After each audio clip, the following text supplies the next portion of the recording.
Jaman North mention more bonomantam nemo na dwadefo ya womo eton atia na cashew ene won wadro bafo nyina do ano atomo be se ene sa kwan no nye kwan ye papa Jaman North e kwan no wo bonomantam mo na nya kra nti womo srempanifo so wontu ho anamo emfama wo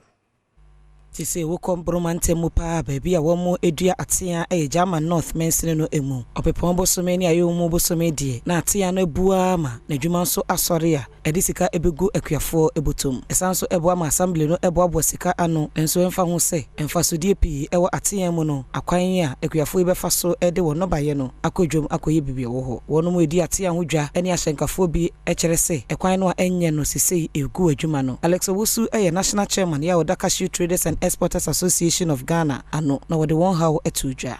road network no very very bad inti track load ha entom ndu akra no na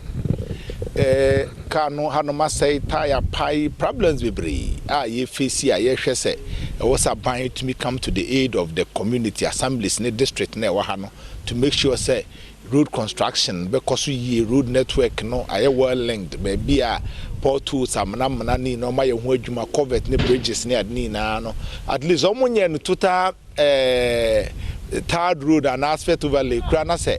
gravel no kra no oma failure compacting well ebeboa enwachi and the national secretary ya oda Cashew Traders and Exporters Association ano Alhaji Justice echiremu se assembly ni jisika free wo mu edu atia ho pa na nso mfansi esi kwan yi ema wo mo nti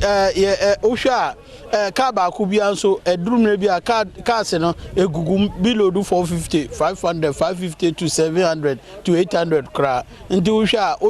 o average no 500 kra na at the end of the year no yetimi lodu wo ha more than 4000 trucks nti no ohwa utimi ehun se etimi ede bibi ebra district no ahyenkafo bi nso ede wanu disembi etudwa kwano de in fact portals nkwa kotare ye be bosome pe kotare nyina tutu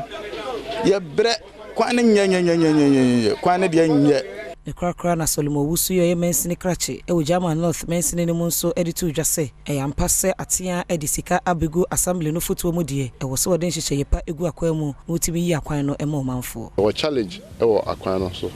kwan na link the various communities no last year we did our best say you bit me out shape kwan no say the be ya cashew business no so bit me akoso yi because ye pese e boa na ekoso eno na ma yinska we Jaman North one. They started to shape kwan be last year, but this year I'm say I catch kakra. You do honum na your machine na you the reshape no anya problem kakra. Enti in fact nema pia catch but God been so good. So say I made na ha make say. Photo na machine no ya wi kwa be start ya link plus no. Ya eco crash no.